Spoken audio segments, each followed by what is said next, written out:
জটিল অবস্থা দিয়ে আমরা চলেছি, তো ধরো সন্ত্রাসবাদী হামলা হচ্ছে, আমাদের মানুষের প্রাণ যাচ্ছে। साइड में था एक इंसान आया, उसने उसको गोली मार दी। यहाँ पे उसने बोला कि शायद मुस्लिम नहीं है, उसने उसको गोली मार दी। কেউ ধর্ম দেখে খুন করছে, আবার কেউ লাশগুলো ধর্ম দেখে তখন হচ্ছে ঠিক করছে যে রাজনীতিটা কি হবে ভবিষ্যৎ। তৃণমূলের অভিযোগ হচ্ছে বামপন্থীরা ধর্ম মানে না, এবং বিজেপি অনেকাংশে বলার চেষ্টা করে যে বামপন্থীরা মূলত মুসলিমদের পক্ষে, হিন্দুদের বিপক্ষে। এখন একটা দল বদলের হাওয়া, কে কোন দলে কখনো বোঝা যায় না। टीएमसी के 3 विधायक और 63 पार्षद बीजेपी में शामिल हो गए हैं। ধরুন আপনাদের কাছে যদি প্রস্তাব আসে এখন যে অন্য কোনো দল থেকে কোনো নেতা আপনার দলে আসতে চায়, আপনি কি নেবেন? অন্য দলের সমর্থক, দরদি, তোমার গিয়ে যদি আসে, কর্মী। উর্দু একটা শের ছিল, শোনা হ্যায় সরহদ মে কাফি তনাও হ্যায়। সরহদ মানে সীমানা, তনাও মানে উত্তেজনা। सुना है सरहद में काफी तनाव है, आने वाला फिर कोई नया चुनाव है। अरे नसीम खोनो, वोट सामने।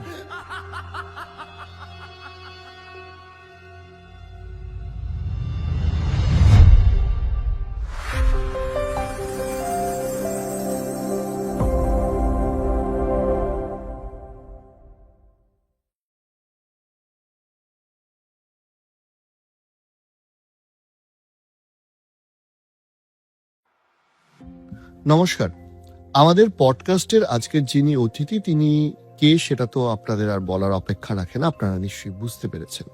কিন্তু ঘটনাটা হচ্ছে যে আমরা আজকে সেই মানুষটার কাছে তথাকথিত রাজনৈতিক তর্কাতর্কি কিংবা শুধুমাত্র এই রাজনৈতিক ভোট রাজনীতির বাইরেও বামপন্থা কি, বামপন্থীরা কি মনে করেন, কিংবা এই ইজম যে নীতি কিংবা আদর্শের কথা বামপন্থীরা বলেন সেই বিষয়ে জানবো রাজ্যের কথা, জানবো দেশের কথা, জানবো গোটা বিশ্বব্যাপী বামপন্থার আদর্শের কথা।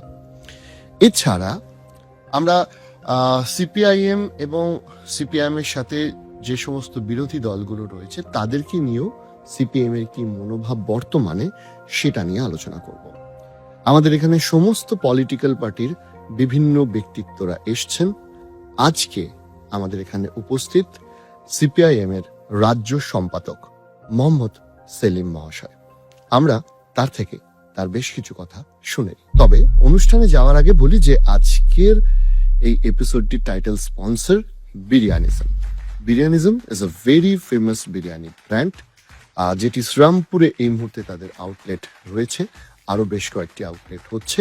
আপনারা যারা বিরিয়ানি লাভার তারা কিন্তু একটু বিরিয়ানি খাওয়ার জন্য ডেফিনেটলি ভিজিট করতে পারেন বিরিয়ানিজমের অ্যাড্রেস কিংবা বিরিয়ানিজম কিভাবে যেতে হবে তার সমস্ত ওয়েবসাইট লিংক ডিটেলস আমরা ডেসক্রিপশনে দিয়ে দিলাম, কিংবা আপনারা স্ক্রিনেও দেখে নিতে পারছেন। তো যাই হোক, বিরিয়ানির কথা শেষ করে এবার চলুন যাওয়া যাক আজকে আমাদের এপিসোডে। প্রথমেই অসংখ্য ধন্যবাদ, আপনি আপনার ব্যস্ত সময় থেকে আমাদের এখানে সময় দিয়েছেন তার জন্য। তো যাই হোক, আমার যে বিষয় নিয়ে, যে কথাটা নিয়ে আমি আসব, শুরুতেই একটা প্রশ্ন করতে ইচ্ছা করছে যে আজকের রাজ্য তথা দেশের রাজনৈতিক পরিস্থিতিতে সিপিআইএম এর প্রাসঙ্গিকতাটা ঠিক কোথায় সেটা আপনি যদি একটু বলেন। আসলে যদি সিপিএম এর প্রাসঙ্গিকতা না থাকে তাহলে আমাদের দেশের ভবিষ্যতের প্রাসঙ্গিকতা কি? আজকে যে জটিল অবস্থা দিয়ে আমরা চলেছি, কোথাও ধরো সন্ত্রাসবাদী হামলা হচ্ছে, আমাদের মানুষের প্রাণ যাচ্ছে, আবার সেটাকে নিয়ে মুর্শিদাবাদ থেকে কাশ্মীর একটা হই হই করে হিন্দু মুসলমান সাম্প্রদায়িক ভাগ, মানুষের রুটি রুজি, খাওয়া দাওয়া, স্বাস্থ্য, শিক্ষা, এসব প্রশ্ন নেই, একদম লড়কে লেগে পাকিস্তান। এই যে একটা ভাব তৈরি করা হচ্ছে, এটা তো ক্রিয়েট করা হচ্ছে, কেন করা হচ্ছে? এই যে বললে সিপিএম এর প্রাসঙ্গিকতা, সিপিএম এর প্রাসঙ্গিকতা কমানো হয়েছে, বামপন্থীদের বামপন্থার শক্তিটা কমানো হয়েছে বা কমেছে, এবং সেখানে দক্ষিণপন্থার উত্থান হয়েছে। এবার সে বিজেপির নামে আসুক, তৃণমূলের নামে আসুক, কি চরমপন্থীদের নামে আসুক, কি উগ্রপন্থীদের নামে আসুক, কি সন্ত্রাসবাদীর নামে আসুক, তার কাজটা কি? কেউ ধর্ম দেখে খুন করছে জিজ্ঞেস করে, আবার কেউ লাশগুলো ধর্ম দেখে তখন হচ্ছে ঠিক করছে যে রাজনীতিটা কি হবে ভবিষ্যৎ। তো আমাদের তো এটা থেকে পরিত্রাণ কি? যে লোকটা খেটে খেতে চায়, যে লুটে খাবে না, যে লোকটা শান্তিতে থাকতে চায়, যে যারা হচ্ছে একটা সম্প্রীতির আবহাওয়ার মধ্যে থাকতে চায়, তা এখন তাদেরকেই অ্যাকিউজ করা হচ্ছে। দেখবে তুমি সন্ত্রাসবাদীকে আক্রমণ করছে না, বা মুর্শিদাবাদের প্রশ্নে হিন্দু সাম্প্রদায়িক মুসলমান সাম্প্রদায়িক তারা অ্যাটাক নয়, অ্যাটাক হচ্ছে সাধারণ মানুষ, আর তার সঙ্গে হচ্ছে সেকুলার মার্কসিস্ট, ওরা মাকু বলে, সেকু বলে। তাহলে তার শত্রুটা কে? ওই সন্ত্রাসবাদী কাশ্মীরের সিপিআইএম এর লোকজনকে বেছে বেছে খুন করেছে এবং আক্রমণ করেছে।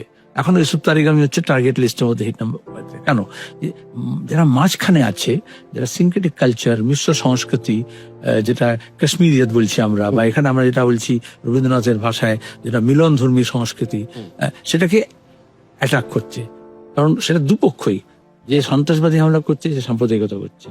অন্যদিকে দেখবে সন্ত্রাসবাদটা হলো কি করে? কাশ্মীরে ডিসকন্টেন্ট ছিল, তারপর হচ্ছে মিলিটেন্সি ছিল, সেটা বাড়লো, কিন্তু আল কায়দা, আফগানিস্তান, পাকিস্তান, আমেরিকা সবাই মিলে যেটা করলো, এই আফগানিস্তানে সোভিয়েত এবং কমিউনিস্টদের সঙ্গে লড়তে গিয়ে পাকিস্তানে তো তার স্পিল ওভার হলো, এবং পাকিস্তান থেকে এটা কাশ্মীরে স্পিল ওভার হলো।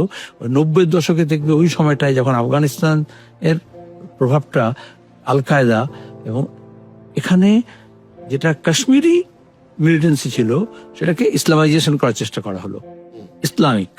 তাহলে ধর্মকে আশ্রয় করা হলো যাতে মাসের সাপোর্টটা পায় ধর্মের নাম করে। তাহলে সন্ত্রাসবাদীরা যাতে মাস সাপোর্টটা পায় তার জন্য সে ধর্মের আবরণ করছে। আবার যারা বলছে সন্ত্রাসবাদীর বিরুদ্ধে আপাত দৃষ্টিতে, কিন্তু সেও ধর্মকে আবরণ করছে, ধর্মকে ব্যবহার করে নিয়ে সেও যাতে একটা গণসমর্থন, গণভিত্তি বাড়াতে হবে। তাহলে আসলে সাম্প্রদায়িকতারই একটা উগ্র রূপ তো সন্ত্রাসবাদ। তাহলে সেই সন্ত্রাসবাদের মোকাবিলা করতে হলে তো তুমি তো সাম্প্রদায়িকতাকে বাড়িতে লাভ নেই, সে তো আরো সন্ত্রাসী হবে। প্রতিদিন হচ্ছে তাই।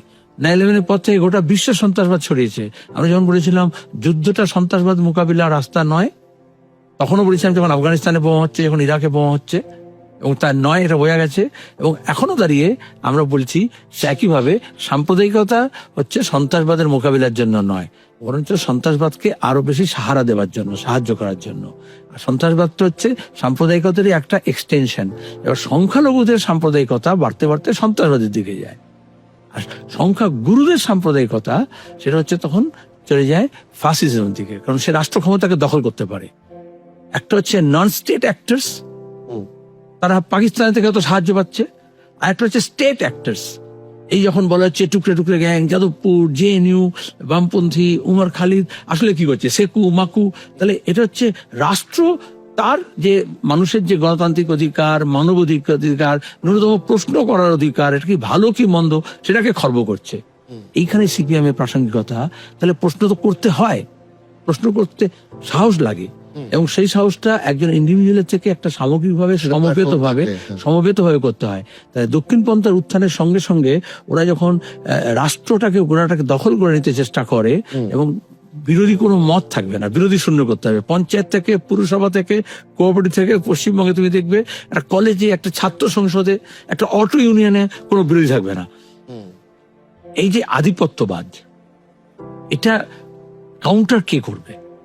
একজন নিরীহ মানুষ, ছাপোষা মানুষ, যে যার দিন আনি দিন খায়ের অবস্থা, যে হচ্ছে প্রতিদিন, এমনকি সে আইটিতে কাজ করছে, হয়তো সে সারাক্ষণ তার জীবন যুদ্ধে এমন ভাবে লিপ্ত আছে, তো তাকে তো একটা যদি সংগঠিত রূপ না দেওয়া হয় তাহলে বিকল্প কোনো কথা থাকবে না। মানব সভ্যতার ইতিহাস এরকম কখনো হয়নি যেটা একমুখীনতা হবে। তাহলে তো তোমার গিয়ে ধরো ফারাও থেকে যেত, তাহলে তো হিটলারই থেকে যেত, সেটা হয় না। তোমাকে তার কাউন্টার একটা ওয়েট তৈরি করতে হয়। এই অন্য পোলটা কি? দক্ষিণপন্থা উত্থানের সঙ্গে অন্য পোলটা হচ্ছে বামপন্থা। আবার বামপন্থা নিজে বলবে না, একটা বামপন্থার জন্য যে একটা নিউক্লিয়াস কাজ করবে সেটা হচ্ছে কমিউনিস্ট, সেটা হচ্ছে বামপন্থী। এখন মে মাসে আমি তোমার সঙ্গে এই পডকাস্টে বসেছি, তো ফাঁসিবাদে যখন উত্থান হলো, হিটলার যখন পৃথিবী নিয়ে একটা ফুটবল নিয়ে খেলার মতো চেষ্টা করছে, তখন তো এই কমিউনিস্ট, এই সোভিয়েত, এই লাল ফৌজ সে ফাঁসিবাদের মোকাবিলা করলো, প্রাণ দিয়ে করলো, 2 লক্ষ মানুষের প্রাণ গেল, 2 মিলিয়নের। কিন্তু স্যার আমি এটা তো গেল আইডিয়ালিজমের একটা পার্ট বা আদর্শবাদিতার পার্ট। আমি জিজ্ঞাসা করছি যে ধরুন বর্তমান যে রাজনৈতিক পরিস্থিতি রয়েছে, দেখা যাচ্ছে যে বিভিন্ন মাল্টিপল পার্টির মাধ্যমে যারা মূলত ক্ষমতায় আছে সেখানে একটা সামাজিক পোলারাইজেশন হয়ে যাচ্ছে। তো সেইটা সিপিএম পার্টি কিভাবে আটকাবার চেষ্টা করছে? এটা দেখো, এই সামাজিক যে প্রয়াসন হচ্ছে আসলে এটা তো একটা পলিটিক্যাল প্রজেক্ট হিসেবে কাজ করা হচ্ছে। এটা এমন তো নয় সমাজ নিয়ে তুই একজন ইন্টারপার্সোনাল একজন মানুষ আর একজন মানুষের সঙ্গে কথা বলে, দেখা করে, বন্ধুত্ব করে, একসঙ্গে যায়, সিনেমা দেখে, খায়, গল্প করে, কাজ করে, সেখানে কিন্তু তার পারফেক্ট রিলেশন।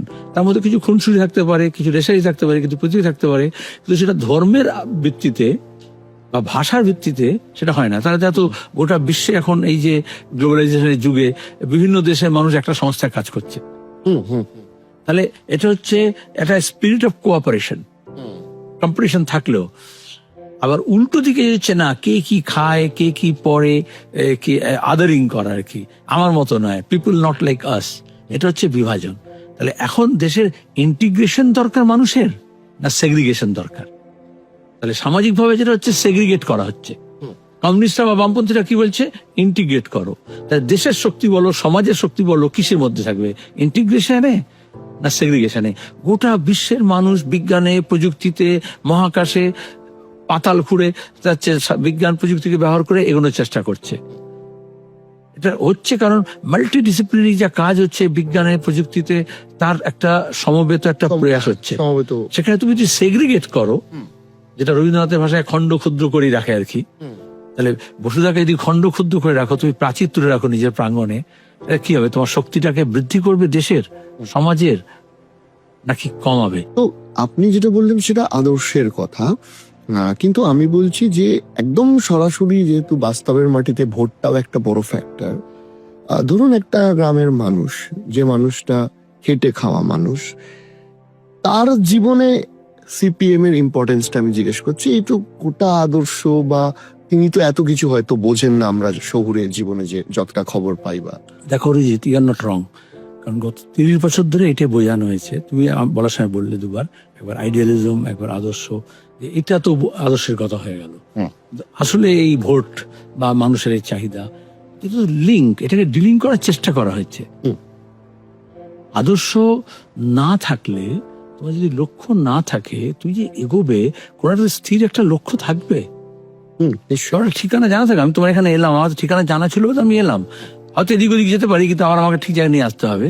আর তারা আমাকে মাঝে ওখানে হাত পা ছড়িয়ে বলতে হবে আমি কোন পথে যে চলি, কোন কথায় যে বলি। তাই এটা হচ্ছে আদর্শটা খুব খারাপ একটা কিছু জিনিস নয়, কিন্তু এটা গ্লোবালাইজেশনের যুগে এটা একদম মানে মিডিয়া দিয়ে একটা বারবার কুড়ে করে মানুষের মধ্যে আছে, ওদের আদর্শ দিয়ে কি হবে, লেগে পড়ো, ভেঙে পড়ো, যে যেখানে পারো, কি হবে, কোথায় একটা বিরিয়ানির প্যাকেট পাওয়া যাচ্ছে, কি কোথায় কি পাওয়া যাচ্ছে, কিন্তু এটা তোমাকে লং টাইম সাস্টেনেন্স দেবে না। এক এই হচ্ছে কোনো ট্যাঞ্জিবল রেজাল্ট দেবে না। তুমি যদি তোমার একটা লক্ষ্য স্থির না থাকে, তুমি কোথায় আছো এবং কোথায় যেতে চাও, ব্যক্তি জীবনে হোক, পরিবার জীবনে হোক, সমাজ জীবনে হোক, রাষ্ট্র জীবনে হোক, এবং গোটা মানব সভ্যতার ক্ষেত্রে হোক, তোমাকে একটা গোল লাগে।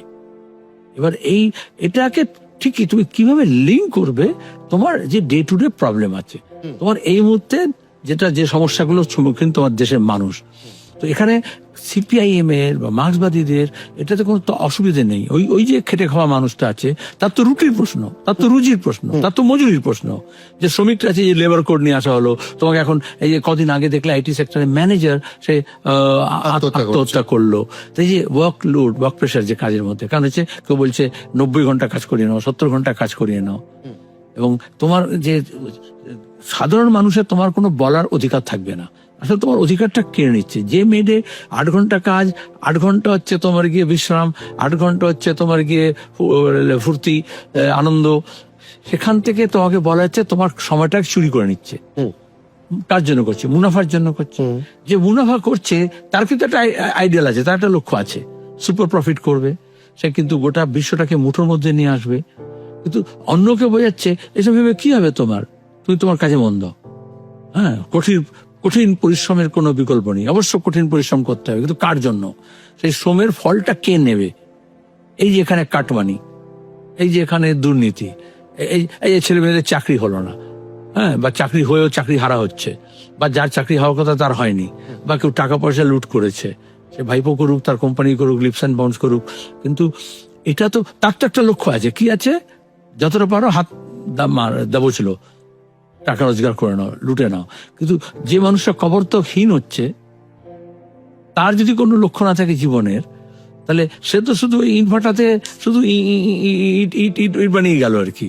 তো তার একটা গোল লাগে, আর সেই গোলটা এককভাবে হলে আর সামূহিকভাবে হলে, এককভাবে যদি হয় ব্যক্তিগত ফ্রাস্ট্রেশনে আসে, যখন এই পরিবেশটা পরিমণ্ডলটা এমন তৈরি হচ্ছে যে আর হাত পা ছাড়ানোর কোনো জায়গা থাকে না, ক্রমাগত সেটা বন্দির মধ্যে যাচ্ছে, মানসিকভাবে সে অসুস্থ হচ্ছে। আমাদের দেশে এখন সবচেয়ে বেশি মানসিক রোগীর হার বেড়েছে। তাহলে সেখানে তোমাকে আলাদা আলাদা দ্বীপে পাঠিয়ে দেওয়া হচ্ছে। আইডিয়ালজি তাহলে একটা 1 নম্বর আদর্শ যদি হয়, তুমি আলাদা দ্বীপে গিয়ে বাস করবে সংযোগবিহীন হয়ে করে, নাকি একসঙ্গে সাঁকো তৈরি করবে। তাহলে আমার আইডিয়ালিজম বলছে মানুষের সঙ্গে মানুষের সাঁকো তৈরি করতে হয়, এবং সেটা করতে গেলে কেউ কেউ বলছে হিন্দু হিন্দু হয়ে যাক, ঠিক উল্টো হচ্ছে মুসলমান হয়ে যাক। একজন বলছে গর্ভ সে কম হিন্দু, আর 30 বছর ধরে বলে এসছে গোটা দেশ উত্তর ভারতে, তাতে লাভটা কি হয়েছে? বিজ্ঞানে, প্রযুক্তিতে, শিক্ষায়, সংস্কৃতিতে কোথায় আমরা এগিয়েছি? ভব্য মন্দির তৈরি হয়েছে। আমাদের এখানে বলছে, মমতা বলছে আমি হিন্দু, দেখবে মুর্শিদাবাদে গিয়ে বলছে আমি হিন্দু, বিধানসভায় গিয়ে বলছে আমি হিন্দু। তার মানে ওই আরএসএস যে স্লোগানটা ছিল গর্ভ সে কম হিন্দু হ্যাঁ, আবার ঠিকই মুসলিম ফান্ডামেন্টাল কিন্তু এটাই বলে ফখর সে কম মুসলমান হ্যাঁ। তাহলে তোমার ধর্মটাকে তোমার রিস্ট ব্যান্ডে, তোমার কলারে, তোমার কপালে, তোমার মাথায় তুমি ঘোষণা করছো। আচ্ছা, আগে তো ধর্ম ছিল, এখন কেন ঘোষণা করছো না তোমার ধর্ম খাতরে মে হ্যায়, সংকটে? তাহলে আমার আইডিওলজি বলছে আসলে ধর্মটা সংকটে নয়, ধর্মের সংকট তৈরি করা হচ্ছে কারণ ধর্মকে রাজনীতিতে ব্যবহার করা হচ্ছে। সংকটটা হচ্ছে তোমার রুজির, খাদ্যের, পোশাকের, খাবারের, বাসস্থানের, আবাস দুর্নীতি করে ফাঁক করে দিচ্ছে, কিন্তু বলছে আমি তোমার ভব্য মন্দির তৈরি করে দিয়েছি। যে মানুষ সব মাথা গোঁজার ঠাঁই পায়নি এই শীতে বা বর্ষাতে, তার কাছে কোনটা প্রয়োজন? এবার এটা হচ্ছে এই ডিলিংটা করে দেয়, মিডিয়াকে ব্যবহার করে নিয়ে হোক, বিজ্ঞান প্রযুক্তিকে ব্যবহার করে নিয়ে হোক, এমন করা হয় যে অনেক সহ্য করেছি, খাই না খাই কিন্তু দেখে নেবো। কদিন আগে বাংলাদেশকে দেখে নেবো বলছিলাম, এখন পাকিস্তানকে দেখে নেবো বলছি। 3 বছর আগে ডোকলামের সময়, গালওয়ানের সময় চীনকে দেখে নেবো বলেছিলাম, কোনো কাউকে কিছু দেখে নেয়নি। এর মধ্যে আদানি বেড়ে গেছে, আম্বানি বেড়ে গেছে, শ্রমিকের, কৃষকের, ক্ষেত মজুরের, বেকার যুবর, ছাত্রের ক্রমাগত তার অধিকারটা কমে যাচ্ছে, স্কুল বন্ধ হয়ে যাচ্ছে, কলেজ বন্ধ হয়ে যাচ্ছে, ফিস বেড়ে যাচ্ছে, ড্রপ আউটস বাড়ছে। কিন্তু তোমাকে নিরন্তর বলে যাচ্ছে যে আমি এবার আগে চীনকে একদম দেখে নেবো, অনেক বরদাস্ত করেছি। তারপরে বললো আমি বাংলাদেশকে দেখে নেবো, তারপর বললো আমি তোমাকে পাকিস্তানকে দেখে নেবো। দেখে নে না ভাই, অসুবিধা কিছু নেই, কিন্তু দেখবে না, কারণ ও গ্যালারি প্লে করছে, এবং কোনোটাই কিন্তু সীমানার ওপারের গ্যালারিতে না, খেলছে সীমানার এপারের গ্যালারিতে, কিন্তু দেখাচ্ছে কहीं पे निगाहें कहीं पे इशारा। এই যে বাস্তবটা, ধরুন 34 বছর ক্ষমতায় থাকার পর দেখা যাচ্ছে যে গ্রাফিক্যালি, মানে আপনি পুরো ক্ষমতায় থাকাকালীন এবং ক্ষমতা থেকে যাওয়ার পর পুরো জার্নিটাই অত্যন্ত গুরুত্বপূর্ণ একজন মানুষ। আপনার কি মনে হয় যে এই যে বেসিক, এইটা তো একটা সাধারণ গ্রামের মানুষও বুঝতে পারবে, তাহলে কোথায় সিপিএম এর ট্যাকটিক্যাল মিস্টেক হলো যে আজকে সেখানে প্রায় 45 বা 50% ভোট থেকে 5% চলে এসছে? কোথায় মিস্টেকটা হলো? অবশ্যই ভুল তো নিশ্চয়ই হয়েছে, সেটা আমরা স্বীকারও করেছি, আলোচনা করেছি।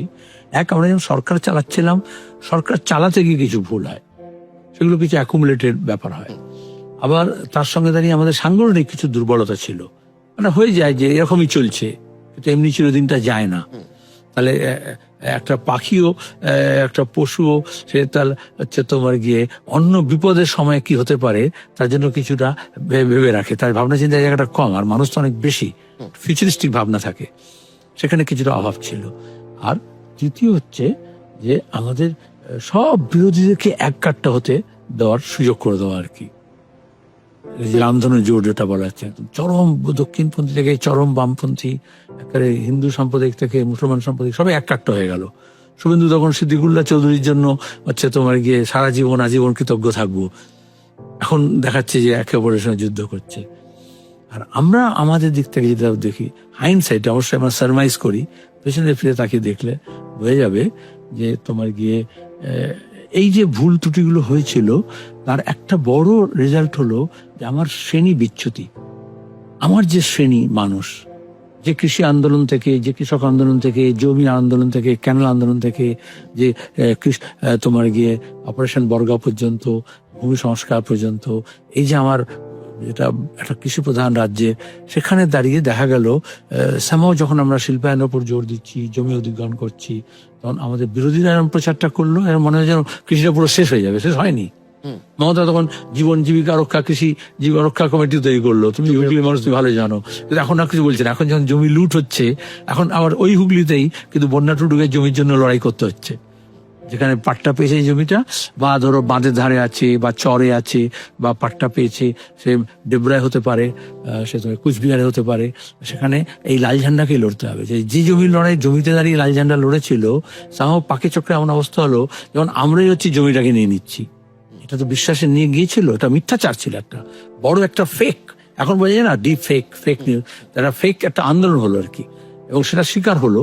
কিন্তু আমার যে শ্রেণী ছিল বেশি, একইভাবে শ্রমজীবী মানুষ, দিনমজুর মানুষ, এই যে পরিযায়ী শ্রমিক, এই যে খেটে খাওয়া মানুষ, যার সঙ্গে কমিউনিস্ট পার্টির একটা ওতপ্রোতভাবে যুক্ত, সেখানে আমাদের সাংগঠনিক দুর্বলতা ছিল, যে কোথাও না কোথাও আমরা এখান থেকে একটু তোমার কি একটু আলগা হয়ে গিয়েছিল, জনবিচ্ছিন্নতা হয়েছিল, শ্রেণী বিচ্ছিন্নতা হয়েছিল। সেটাকে আমরা আইডেন্টিফাই করেছি, ভুলটাকে স্বীকার করতে হয়, কমিউনিস্টই পারে, এবং তারপর সেটাকে শোধরানো, ওভারকাম করা, এবং নতুন অবস্থার মধ্যে দাঁড়িয়ে আমার ওই জায়গায় তুমি যেতে পারবে না। কিন্তু তোমাকে আজকের দিনের যে চ্যালেঞ্জ আছে, তোমার শ্রেণীর সঙ্গে সেই মৈত্রীটা গড়ে তুলতে হবে, সেই শ্রেণীর সেই ঐক্যটা গড়ে তুলতে হবে। এর মধ্যে বিজেপি এসে গিয়ে আপত্তি হয়েছে যে তারা প্রতিদিন এই শ্রেণীর ঐক্যটাকে ভাঙছে।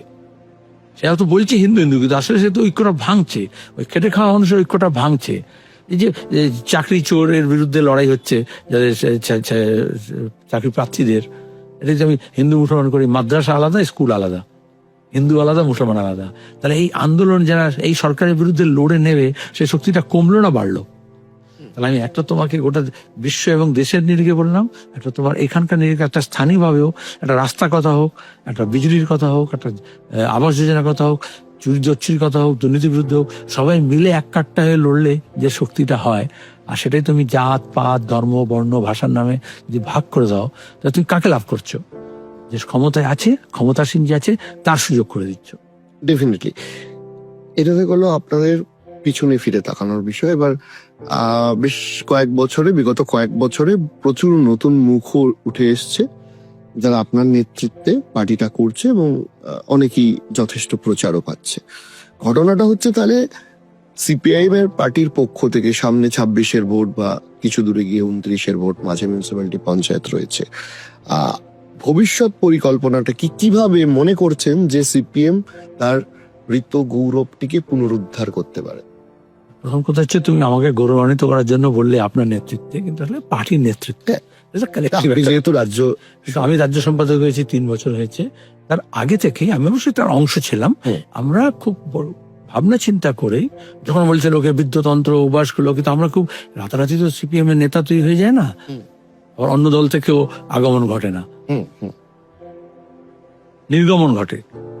কিন্তু আমাকে নতুন আন্দোলন সংগ্রাম সংগঠন থেকে তুলে আনতে হয়। এটা কঠিন ছিল। যখন যে সময় কলেজে বিশ্ববিদ্যালয়গুলোকে দখল করে নিয়ে স্টুডেন্টস ইউনিয়ন হবে না, ছাত্র রাজনীতি হবে না বলে কিন্তু কারাপশন এবং ক্রিমিনালাইজেশন, মিথ্যা মামলা, তাকে ল্যাবে ঢুকতে দেবে না, তাকে পরীক্ষা দিতে দেবে না, আক্রমণ করেছে, ফিজিক্যালি অ্যাসল্ট করেছে, অসংখ্য উদাহরণ পাবে। তাই নতুন প্রজন্মের ছেলে মেয়েদেরকে একটু রাজনীতি বিমুখ করার চেষ্টা করা হয়েছে। একদিকে আদর্শ কি হবে দরকার নেই, আর অন্যদিকে হচ্ছে ফিজিক্যাল অ্যাটাক করা হয়েছে, সন্ত্রাস করা হয়েছে, মিথ্যা মামলায় জড়িত করা হয়েছে। তার মধ্যে দাঁড়িয়ে আমাদের পরিকল্পনা করা হলো যে নতুন প্রজন্মের ছেলে মেয়েদেরকে না নিয়ে আসলে, তুমি যদি নতুন প্রজন্মের সঙ্গে কোনো পার্টি শুধু নয়, আন্দোলন শুধু নয়, যে কোনো সংগঠন, যে কোনো প্রতিষ্ঠান, সে যদি নতুন প্রজন্মের সঙ্গে তার সম্পর্ককে রিনিউ না করে, তাহলে তার ভবিষ্যৎ নেই। তাহলে এই ভবিষ্যতের জন্যই আমরা এটা করলাম। অনেক হয়তো মনে হয়তো দুঃখ হয়েছে বা হতে পারে, কিন্তু একটা বড় অংশের ভলেন্টিয়ার করেছে যে আমরা এনাফ উই হ্যাভ হ্যাড, এবার হচ্ছে নতুন অংশকে নিতে হবে, এবং ধাপে ধাপে তাদেরকে আমাদের রিক্রুট করতে হয়, ট্রেন করতে হয়, রিট্রেন করতে হয়, ওরিয়েন্ট করতে হয়। প্রথম দেখবে তুমি বলতে এরম কেন বললো, ওরম কেন বললো, এরকম সব অভিযোগ আসছিল, কিন্তু একটা স্ট্রিম লাইন করতে হয়, একটা সংগঠিত রূপ দিতে হয়। এটার জন্য ছাত্র যুব সংগঠন সেরকম শ্রমিক, কৃষক, ক্ষেতমজুর, এই কদিন আগে ব্রিগেড করলো তুমি দেখলে, বস্তি সংগঠন, মহিলা, সবাইকে, সব সংগঠন এবং পার্টিকেও এই নতুন প্রজন্মের ছেলে মেয়েদেরকে নিয়ে যেতে হবে। ও একটা কবিতা ছিল না, আমি সরাসরি কবিতা চর্চা করি না, সাহিত্যের লোক নই, যে ওল্ড অর্ডার ইজ নিউ, নতুন কি জায়গা করে দেয় আর কি। সুকান্তের ভাষায় চলে যাব তবু আজ যতক্ষণ দেহে আছে প্রাণ, প্রাণপণে পৃথিবীর সর্বজঞ্জাল, এ বিশ্বকে এ শিশুর বাসযোগ্য করে যাব আমি। কমিউনিস্ট আইডিয়ালিজমের একটা বড় লক্ষ্য হচ্ছে যে ভবিষ্যৎ আমার প্রকৃতি কি হবে, ভবিষ্যৎ আমার দেশের প্রকৃতি কি হবে, ভবিষ্যৎ মানুষের অধিকার কি হবে, তার জন্য ব্যবস্থা কি হবে, তার জন্য লড়াইটা এখন করতে হয়। দক্ষিণপন্থীরা অতীতমুখী করে, বাবা নে ক্যা কিয়া, औरंगजेब ने क्या किया, শিবাজি মহারাজ ने क्या किया, নেহরু ক্যা কিয়াতে শুরু করেছিল, চলে যাবে এখন বিক্রমিত্রের সময় পর্যন্ত। আর কমিউনিস্ট হচ্ছে, বামপন্থীরা হচ্ছে, প্রগতিশীল হচ্ছে, প্রগতিশীল মানে হচ্ছে যে ফিউচারিস্টিক, ভবিষ্যৎমুখী হতে হয়। ওরা ক্রমাগত আমাদেরকে অতীতের খাঁচায় নিয়ে যাওয়ার চেষ্টা করছে, আর আমাদের ক্রমাগত ভবিষ্যতের জন্য লড়াই করতে হবে। এখানে একটা খুব ইন্টারেস্টিং প্রশ্ন আমার মাথায় আসছে, এটা আমাকে মানে যারা সাধারণ বেশ কয়েকজন তাদের সাথেও কানেক্টেড হওয়ার সময় আমাকে বলেছিল আপনাকে জিজ্ঞাসা করতে। ধরুন এখন একটা দল বদলের হাওয়া, কে কোন দলে কখনো বোঝা যায় না। ধরুন আপনাদের কাছে যদি প্রস্তাব আসে এখন যে অন্য কোনো দল থেকে কোনো নেতা আপনার দলে আসতে চায়, আপনি কি নেবেন? অন্য দলের সমর্থক, দরদি, তোমার গিয়ে যদি আসে কর্মী, সবসময় তারা ওয়েলকাম। একটু শিখে পড়ে নিতে হয়, আমাদের নেতা ট্রান্সফার হয় না, নন নেগোসিয়েবল, নন ট্রান্সফারেবল। কারণ নেতাটা আন্দোলন সংগ্রাম থেকে গড়ে উঠতে হয়। সে নেতা আসতে পারে, তো সে একজন কর্মী হিসেবে যোগ দেবে, তারপরে তার নেতৃত্ব গুণে পরিবর্তিত আবহাওয়ায় সে কতটা মানিয়ে নিতে পারবে, খাপ খাওয়াতে হবে, তার উপর নির্ভর করে। ডেফিনেটলি। নেক্সট আসছি যে 2026-এর ভোট আসছে, আপনার কি মনে হয় সিপিআইএম কি পরিস্থিতিতে দাঁড়িয়ে আছে? আমরা 25 তারিখে ফেব্রুয়ারি মাসের সম্মেলন শেষ করেছি। সেই সম্মেলনে আমরা একটা বিশেষ অধিবেশন করেছিলাম, এখানে 26-এর লড়াইটা আমরা কিভাবে লড়বো। 25-এর ডানকুনিতে সমাবেশ থেকে আমি নিজেই ডাক দিয়েছিলাম পার্টি থেকে, ডান করে যে 26 থেকে 26-এর লড়াই শুরু। 26শে ফেব্রুয়ারি থেকে আমরা সেই কাজ শুরু করেছি। সাংগঠনিক প্রস্তুতি আজকের দিনে হচ্ছে বিজ্ঞান, প্রযুক্তি, তথ্য নির্ভর অনেকগুলো কাজকর্মগুলো করতে হয়, অনেক হোমওয়ার্ক করতে হয়। তার উপর দাঁড়িয়ে একেবারে তলায় বুথ লেভেল পর্যন্ত সংগঠনকে চাঙ্গা করে রাখতে হয়। আমরা দেখলে 2 মাসের মধ্যে আমরা ব্রিগেডে ক্ষেত মজুর, কৃষক সভা, ট্রেড ইউনিয়ন, এবং এর কোনো ইতিহাস নেই আর কি, বুঝতে সংগঠন শ্রেণীর মানুষ, গরিব মানুষ, সেই মানুষকে জমায়েত করা হলো। এই শ্রেণী বিচ্ছিন্নতার কারণে এটা একটা শেষ নয়, ওখান থেকে নতুন সূত্রপাত হলো, যেখানে এই অংশকে সামনে নিয়ে আসতে হবে, টু দ্য ফোর। তার আগে যুবদের সমাবেশ হয়েছিল, ইনসাফ ব্রিগেড হয়েছিল। ছাত্রদেরকে আবার ক্যাম্পাসে গিয়ে তাদের কাজকর্ম করার হচ্ছে। সে সন্ত্রাস এখন অতটা সেই লেভেলে তৃণমূল সন্ত্রাস সাধারণ এখন নিজেকে খুন করছে। তো সেখানে দাঁড়িয়ে আমাদের এই স্প্রেড দ্য উইংস, হচ্ছে নিজের মধ্যে একটা কনফিডেন্স তৈরি করা, ইয়েস উই ক্যান, আমরা পারি। ওটা কি হয়, হেরে কি হয়, একটা ডিমোরাইজেশন এফেক্ট তৈরি করা হয়। প্রতিদিন তোমাকে মনে করা হয় তুমি তো শূন্য। তো সেটা বিরোধী দলের একটা ব্যাপক প্রচার থাকে। সে বাস্তবতাকে মেনে নিয়ে আমরা সেখানে কিভাবে ওভারকাম করবো, তার একটা সাংগঠনিক প্রস্তুতি। সবটা এখানে বলা যাবে না তোমার পডকাস্টে, সেটা আমাদের মাথায় আছে। এবং আমরা একটা টাইম ফ্রেম করেছি, জুন মাসের মধ্যে, এই সেপ্টেম্বরের মধ্যে, এই ডিসেম্বরের মধ্যে ইন্টারনাল আমরা সেটা করা হচ্ছে। এবং সেটা ফিল্ডে যেটা নামানো গেছে। আমরা ইতিমধ্যে দেখলে যে আমরা এপ্রিল মাসে 22 তারিখে আমাদের নতুন সাধারণ সম্পাদক এসেছিল, Sitaram Yechury cadre development programme শুরু হয়েছে। প্রথম একটা প্রজেক্ট বেসড আমরা করেছি, যেখানে অল্প বয়সী ছেলে মেয়েদের নিয়ে সব জেলা থেকে, সব সংগঠন থেকে তাদের রিগারাস ট্রেনিং এর মধ্য দিয়ে আমরা উপযুক্ত নেতৃত্ব গড়ে তুলব। এটা তো গেল ইন্টারনাল কথা। এবার ধরুন একদম পলিসিতে আছি, পলিটিক্স থেকে। সেটা হচ্ছে যে রাজ্য সরকারে আমি তৃণমূল কংগ্রেস রয়েছে, 15 বছর তাদের হয়ে গেল। আপনি সিপিএম এর রাজ্য সম্পাদক হিসেবে সরকারের কোন কোন পলিসির সাথে একমত নন, আর কোন কোন পলিসি আপনার মনে হয়েছে যে বামপন্থীরা এটা নিজেরা যদি আগে করতে বেটার হতো? প্রথম কথা হচ্ছে এদের হচ্ছে গভর্নেন্সটা নেই, অ্যারোগেন্সটা আছে। অথচ দরকার রাজ্যের মানুষের কাছে more of governance, less of arrogance. এই যে হম্বি তম্বি করা, মত এখন যে মুর্শিদাবাদে গিয়ে যেমন দেখাচ্ছে, কিন্তু আসলে তো মুর্শিদাবাদে যখন দাঙ্গাটা হলো তখন তো failure, absence of governance. Police প্রশাসন বলো, সরকার বলো, সাধারণ প্রশাসন বলো, মন্ত্রী, এমএলএ, এমপি বলো, পুরসভা কাউন্সিলর, যারা এত মাতব্বর, ভোটের বুথে একদম ঢুকতে দেবে না কাউকে, তারা কিন্তু দাঙ্গাবাজ এখন বলছে বৈরাগ, তো দাঙ্গাবাজে ঢুকতে দিল। তাই যে কলেজে ছাত্রকে ঢুকতে দিচ্ছে না, সে কিন্তু দাঙ্গা করতে গিয়ে পুরো ব্লকে ঢুকতে দিয়েছে। তাহলে অ্যাবসেন্স অফ গভর্নেন্স।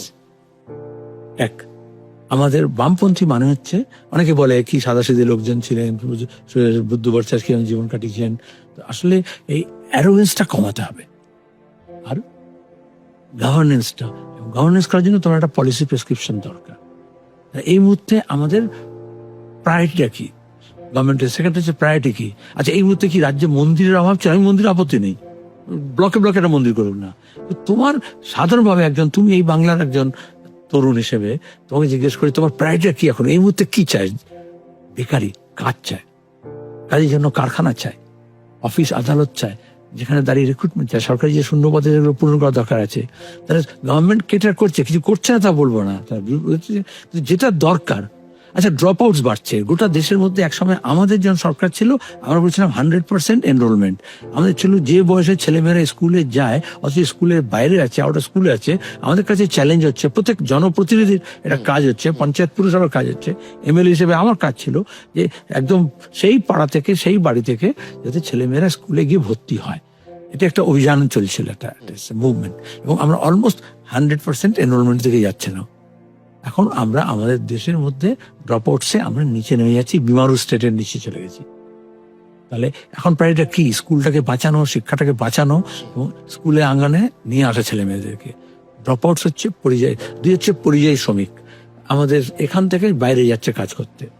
তাহলে তাকে স্কিল ডেভেলপ করা হয়, যেতে হবে হয়তো এক সময়, যেখানে কলকারখানা না হয় তো যাবে। তো সে কি গাড়ি মুছবে? সে কি রান্না বান্না করবে? সে কি বাথরুম পরিষ্কার করবে?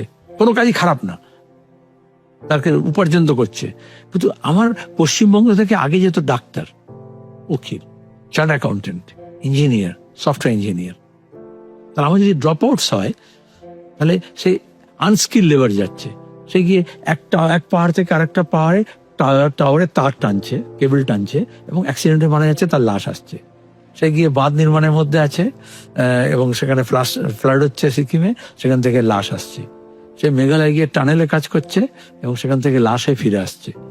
তাহলে তোমার এই যে হিউম্যান ডেভেলপমেন্ট মানে কি?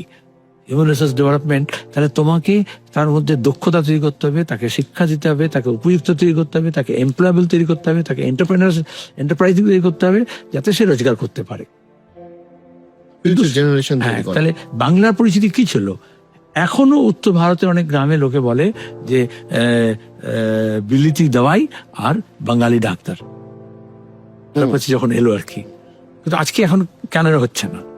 তাহলে আমাকে শিক্ষার ক্ষেত্রে একটা বড় ইনভেস্টমেন্ট আমরা করতাম এবং করেছিলাম। শিক্ষক সমাজের মর্যাদাটাকে আমরা একদম উপরে নিয়ে গেছিলাম। ভালো পাত্র বলতে কাকে বোঝাবে? শিক্ষক বোঝাবে। বামফ্রন্ট সরকারটা করেছিল।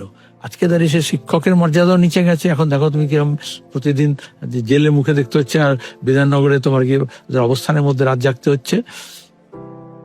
আর লোকে জিজ্ঞেস করে আপনি টাকা দিচ্ছি শিক্ষক হয়েছেন না এমনি শিক্ষক হয়েছেন? মর্যাদা ধুলে মিশেছে এবং স্কুলগুলো বন্ধ হয়ে যাচ্ছে, খালি হয়ে যাচ্ছে। শিক্ষা প্রায়োরিটি কোনটা? তৃতীয় হচ্ছে যে তোমার গিয়ে এই যে দুর্নীতি আছে, কারাপশন। একদম তুমি স্কুটার চালিয়ে এক জায়গা থেকে একটা জায়গায় যাও, 2 চাকা 3 চাকা 4 চাকা যাই চারে যাও, তার ভিত্তিতে তোমার একদম রেট পুরো বাঁধা আছে। যদি হুগলি থেকে আসো, সিঙ্গুর থেকে, প্রত্যেক সন্ধ্যেবেলা দেখবে প্রত্যেক থানা গাড়ি ওখানে দাঁড়িয়ে আছে হাইওয়ে থেকে, এবং তার হচ্ছে ওই রেট, ট্রাফিক জ্যাম হোক যাই হোক। আমাকে একদিন বললো আমি গাড়ি দাঁড়িয়ে আছি কিন্তু তুলছে না, আর কথা না সেটা ওইটাই আমার তাই জানা ছিল। তুমি যেন বললে তুলছে না, তো আমরা এরকম করে দাঁড়িয়ে আছি, সামনে ভিড় আছে, তাই বলছি একজন নেমে গেছে, দেখছে, তারপর আসছে, ফিরে আসছে। তাই বললাম কি হলো দাদা, কি হয়েছে? বলছে আরে টাকা তুলছে। কমেন্ট করলো সঙ্গে সঙ্গে যে পুলিশটা দাঁড়িয়ে ছিল পাশে, সে বললো তুলছে না, আগে তোলা দিয়ে তারপরে তুলতে এসছি। তার মানে আগে কালীঘাটে, শান্তিনিকেতনে বা কামাক্ষীতে জমা দিয়েছে, তারপরে পোস্টিং হয়েছে। এইভাবে কয়লা পাচার, এইভাবে গরু পাচার, এইভাবে হচ্ছে তোমার গিয়ে বালি পাচার, এটাকে বন্ধ করতে হবে। কারণ এটা আলটিমেটলি তুমি যে বাড়ি তৈরি করছো, তোমাকে বেশি দামে বালি, বেশি দামে পাথর কিনতে হচ্ছে।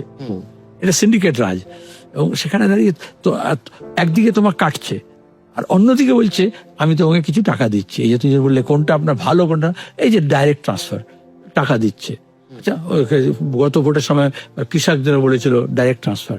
এটা কোনো মোদী সরকার বা মমতা সরকারের কেরামতি নয়, টেকনোলজি। তুমি টেকনোলজির কাজ তুমি জানো। এখন প্রথমত হচ্ছে ইনক্লুসিভ হলো, ফাইন্যান্সিয়াল ইনক্লুশন, সবার ব্যাংক অ্যাকাউন্ট করা হলো, আগে ব্যাংক অ্যাকাউন্ট ছিল না। তাহলে কোর ব্যাংকিং করে কম্পিউটারাইজ করে এই সুবিধাটা হয়েছে, যেখানে তোমার ব্যাংক অ্যাকাউন্ট আছে। দুই হচ্ছে তোমাকে ডাইরেক্ট ট্রান্সফার, তোমার অ্যাকাউন্টে টাকাটা যাচ্ছে। তার আগে যেটা যেত ভায়া মিডিয়ায়, এখন হচ্ছে তোমার গিয়ে তোমার অ্যাকাউন্ট সরাসরি চলে যায়। কিন্তু তার মধ্যে দুর্নীতি আছে। তো ঘরের টাকায় দুর্নীতি কি করে হলো? অ্যাকাউন্টে টাকা যাচ্ছে কিন্তু কার নামে যাচ্ছে? জব কার্ডের দুর্নীতি কি করে হলো? কার নামে টাকা যাচ্ছে, কাকে কাজ করছে, আর কার টাকা কে তুলছে, দুটোর মধ্যে সব পঞ্চায়েত এইসব পুরো ব্যাংক এবং একটা কারাপশন, একটা ঘাঁটি তৈরি হয়ে গেছে। সেগুলো নিয়ে ব্যবস্থা নেওয়া হচ্ছে না। টেকনোলজি পারে কিন্তু এটাকে কারাপশন ফ্রি করতে, ইন্টেনশন যদি থাকে। এটা বলছে দেখো টাকা চলে আসছে আমাদের। এটা তৃণমূল বলে নয়, আমাদের দেশের প্রত্যেকটা রাজ্যে এবং এশিয়া, আফ্রিকা, ল্যাটিন আমেরিকা সমস্ত দেশে, এটা ওয়ার্ল্ড ব্যাংকের থিওরি, যেখানে দাঁড়িয়ে এই ডেমোক্রেসিকে, ডেভেলপমেন্টের বড় কাজ যদি না করতে পারে, করার দরকার নেই, তোমাকে কিছু ক্যাশ ট্রান্সফার করতে হবে, হাতে কিছু মলমের জন্য কিছু জিনিস দিতে হবে, কুইক সলিউশন। তো এটা আপাত দৃষ্টিতে ভালো, কিন্তু এটা এটা আরো ভালো করা যায়। যে দুর্নীতি বন্ধ করা যায়, ড্রেনেজ লিকেজ বন্ধ করা যায়, তাহলে যে 2000 পাচ্ছে সে 5000 পেতে পারে। বামপন্থীরা এটা শুরু করেছে কিন্তু বামপন্থীরাই। বেকার ভাতা আমরা যখন চালু করেছিলাম তখন দক্ষিণপন্থীরা আপত্তি করতো, যেটা কেন তুমি, যখন বন্ধ কারখানার শ্রমিকদের ভাতা চালু করা হলো, যখন বার্ধক্য ভাতা, বিধবা ভাতা, পেনশন, সোশ্যাল সিকিউরিটি, কমিউনিস্টরাই ওয়ার্ল্ড ওয়াইড সোশ্যাল সিকিউরিটি জন্য লড়েছে। সামাজিক নিরাপত্তা দরকার, সবচেয়ে দুর্বল অংশ মানুষের আরো বেশি দরকার, এবং সেটাকে আরো ভালো করে করা যায়। ধরুন যে আমি আপনাকে জিজ্ঞেস করলাম, ধরে নিন আজকে আপনারা ক্ষমতায় আছেন, প্রথম কি কি 3টে পরিবর্তন করতেন সরকারের? প্রথম কাজ হবে, যত মিথ্যা মামলা আছে, যত বিনা বিচারে আটকে আছে জেলের মধ্যে, এটা আমরা নতুন না, ৭৭ জন বামফ্রন্ট সরকার ছিল, প্রথমে তাই করেছিল। আমাদের বিরোধীরা যারা ছিল তাদেরকেও মুক্ত করা হয়েছিল।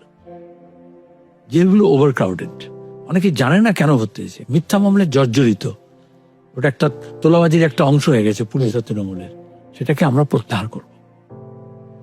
দুই হচ্ছে, যত রিক্রুটমেন্ট পদ খালি আছে, লক্ষ লক্ষ পদ খালি আছে, পুরসভায়, পঞ্চায়েতে, সরকারে, কেন্দ্রীয় সরকার, রাজ্য সরকার, এবং এমনকি তোমার গিয়ে সেমি গভর্নমেন্ট যে অর্গানাইজেশনগুলো আছে, একদিকে বেকারি আছে, অন্যদিকে রিক্রুটমেন্ট নেই। পুলিশে সবচেয়ে বেশি হাইয়েস্ট পদ খালি কেন বলে কেন্দ্র বাহিনী চাই যে ঘটনা ঘটলে, কারণ আমার পুলিশে লক্ষ লক্ষ পদ খালি আছে, সিভিককে দিয়ে কাজ করাচ্ছে, রিক্রুটমেন্ট হবে, এডুকেশন পার্মানেন্ট হবে, কন্ট্রাকচুয়ালের বদলে। এবং সেখানে দাঁড়িয়ে এই যে স্কিম ওয়ার্কার্স, কন্ট্রাকচুয়াল, যাদেরকে কম টাকায় কাজ করে নেওয়া হচ্ছে, একসময় যেমন শিক্ষকদের ক্ষেত্রে ছিল বামফ্রন্ট সরকার আসা আগে, তারপর আমরা একটা রেসপেক্টেবল একটা সেই প্রফেশনকে একটা রেসপেক্ট দিয়েছিলাম, তাদের পার্মানেন্সি করা, তাদের একটা মিনিমাম ওয়েজ তৈরি করা, এবং তাদের সোশ্যাল সিকিউরিটি করা, দ্বিতীয়। আর তৃতীয় হচ্ছে, আমাদের রাজ্যে এই যে ভয়াবহ দাঙ্গা হাঙ্গামা সাম্প্রদায়িক প্রতিদিন হচ্ছে, কারোর বিরুদ্ধে কোনো ব্যবস্থা নেওয়া হচ্ছে না। তাহলে ব্যবস্থা নিতে হবে, যারা হেট স্পিচ করছে, যারা নোংরামি করছে, যারা তোমার গিয়ে উস্কে দিচ্ছে, যারা দাঙ্গা করাচ্ছে, ভাগাভাগি করছে, এই ফান্ডামেন্টালিস্ট, এই কমিউনাল ফোর্সের বিরুদ্ধে আমাদেরকে অ্যাকশন নিতে হবে, ফার্ম অ্যাকশন। এবং তিনটে বললাম, এগুলো সিপিআইএম, বামফ্রন্ট সরকার এটা করে দেখিয়েছে, এটা কোনো ফাঁকা আওয়াজ নয়, এটা করা যায় এবং শান্তি স্বস্তি মানুষের মধ্যে ফিরিয়ে আনা যায়। তাহলে 3টে সির বিরুদ্ধে লড়তে হবে, criminals and corrupt. এই সূত্র ধরে আমি আপনাকে একটা জিনিস জিজ্ঞেস করছি, যেহেতু আপনি শ্রমিকের স্বার্থ এবং বা যারা খেটে খাওয়া মানুষ, কিছু ক্ষেত্রে যারা চাকরিও করছে তাদের কথা আপনি বললেন। আর দেখুন, একটা জিনিস দেখা গেছে যে যখন আমরা যেগুলো ক্যাপিটালিস্ট কান্ট্রি আছে, ধরুন ইউএসএ বলুন বা ইত্যাদি বলুন, যেখানে মানে কর্পোরেট বৃদ্ধি পেয়েছে, সেখানে কিন্তু ইন জেনারেল যারা অ্যাভারেজ স্যালারি বলুন, মানে আমাদের দেশ থেকে বহু মানুষ আজকে ইউএসএ তে গিয়ে কাজ করতে যায়, কারণ সেখানে স্যালারি বেশি পাওয়া যায়। তো আপনার কি মনে হয় না যে সময়ের সাথে সাথে কিছুটা কর্পোরেট এবং শ্রমিক মিলিয়ে মিশিয়ে চলার একটা সময় বামপন্থীদের এসে গেছে? মানে আমি শুধুমাত্রই শিল্পে বা বড় শিল্পের বা মানে শুধুই শ্রমিকের স্বার্থ দেখবো আর শিল্পের স্বার্থ দেখবো না, সেটা ব্যালেন্স করার সময় এসেছে। এটা অদ্ভুত কথা, এটা আগেও এখন করেছে না, কারণ শিল্পটা বাঁচবে তবে তো শ্রমিক বাঁচবে। একদমই তাই। আর দুই হচ্ছে তাহলে একটা প্রথম কথায় একটা ইন্ডাস্ট্রিয়াল পিস, এবং সেখানে দাঁড়িয়ে ইন্ডাস্ট্রিয়াল রিলেশন, এবং সেখানে বোথ ওয়ার্কার্স অ্যান্ড কর্পোরেট দুটোরই হচ্ছে একটা ভূমিকা থাকে। এবং সিপিআইএম একমাত্র এই দায়িত্ব নিয়ে বলতে পারে যে অর্গানাইজ ট্রেড ইউনিয়ন থাকলে বরঞ্চ সে বার্গেনটা করতে পারে, ব্যালেন্স হতে পারে। কর্পোরেট অর্গানাইজ বডি, তো তার সঙ্গে যে নেগোশিয়েট করবে, কে নেগোশিয়েট করবে?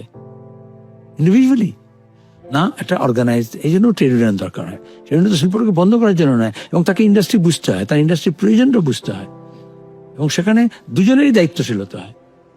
তুমি কর্পোরেটকে বাদ দিয়ে যেমন শুধু লেবার থাকবে না, সেরকম লেবার বাদ দিয়ে তুই তো Corporate থাকবে কর্পোরেট না। বাঁচবে না। আর এটা হচ্ছে এটা ক্লাস কোলাবোরেশন নয়, এটা হচ্ছে তোমার দুজনেরই হাতে একটা উইন উইন সিচুয়েশন থাকে। এখন কি হচ্ছে, একটা কর্পোরেটে তুমি যদি এখন অ্যানালাইজ করো, যত মুনাফা বাড়ছে আর লেবার কস্ট ক্রমাগত কমছে, তাহলে লেবার ইনপুট তো আছে, ঠিক?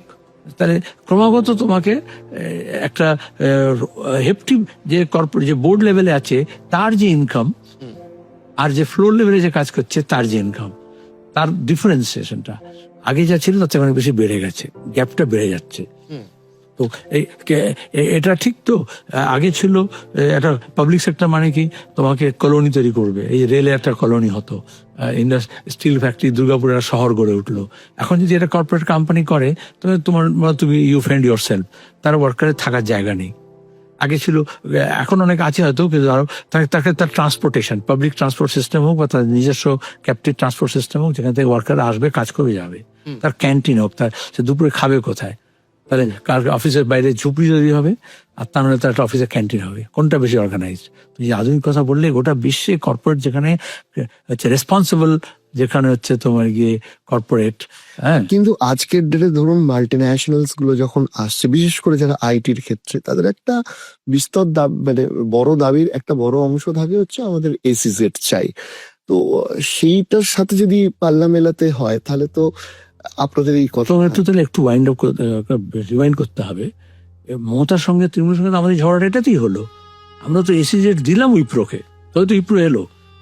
আর মমতা তখন সব বিভিন্ন মাওবাদীদের নিয়ে তখন বললো যে তোমার গিয়ে কোনো এসিজেড দেওয়া যাবে না। আমরা তো আমাদের এখানে একটা বিল্ডিং এসিজেড হলো, যেটা গয়নার জন্য, সোনার গয়না তৈরি হবে আর সেটা এক্সপোর্ট হবে। তো আমরা তো সিপিআইএম তো এই ব্যাপারে খুব রেশনাল, কিন্তু আমরা বলছিলাম বিশাল ট্র্যাক অফ ল্যান্ডকে আমরা এসিজেড হতে দেবো না। তোমার সল্টলেকের কোনই তো ইপ্রো যেটা আছে সেটা এসিজেড। তারপরে কোনো এসিজেড হলো না কেন? কারণ মমতা ব্যানার্জি বললো আমি কোনো এসিজেড করতে দেবো না। এর ব্ল্যাঙ্কেট ব্যান হয় না, তোমাকে রেশনাল হতে হবে যে কত জমিটা তুমি প্রোডাকশনের জন্য ব্যবহার করবে আর কতটা তুমি মল ইত্যাদি বাকিগুলো করবে। যেসব ক্ষেত্রে আমাদের দরকার, এক্সপোর্ট দরকার, এক্সপোর্ট সাবস্টিটিউট দরকার, আমাদের ম্যানুফ্যাকচারিং দরকার, নতুন টেকনোলজি দরকার, তোমাকে এসিজেড দিতে হবে। এরপরে সিপিএম কোনো অসুবিধা নেই, অসুবিধা হচ্ছে তৃণমূলের, এবং যার ফলে এখন আর কোনো নতুন বিনিয়োগ হচ্ছে না, বড় কেন হচ্ছে না। অথবা জমি আর দুই হচ্ছে এসিজেড নিয়ে তৃণমূল সরকারের পলিসি রং।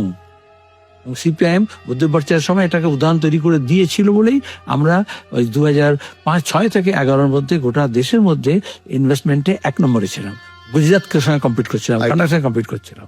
শুধু আইটি সেক্টর না, অন্য ক্ষেত্রেও গ্রিনফিল্ড ইন্ডাস্ট্রি তৈরি হচ্ছিল নতুন, আর এখন হচ্ছে না। রাজনৈতিক একটা প্রশ্ন মাথায় আসছে, এই ভোটের যে আবহাওয়া আসছে, আপনার কি মনে হয় তৃণমূল নাকি বিজেপি, কে সিপিএম এর সব থেকে বড় কম্পিটিটর? প্রথম কথা হচ্ছে তৃণমূল একটা পাসিং ফেজ, কংগ্রেস থেকে ভেঙে এসেছিল, এদিকে মুসলিম লীগ তার সঙ্গে যুক্ত হয়েছিল, বিজেপির একটা বড় অংশ যুক্ত হয়েছিল, একটু প্রাক্তন নকশালে একটু যুক্ত হয়েছিল, তাহলে আলাদা আলাদা সব শেড আছে এবং এখনো আছে। কিন্তু পাওয়ার হোক, কাটমানি হোক, টাকা পয়সা হোক, ক্ষমতা, এটা একটা থেকে গ্লু হিসেবে কাজ করেছে। এটা ক্রমাগত দেখবি, যত এই যে নিজের মধ্যে অন্তর্দ্বন্দ্ব কেন হচ্ছে, খুনোখুনি কেন হয়, মারামারি কেন, এটা প্রধান উপপ্রধানকে খুন করছে কেন,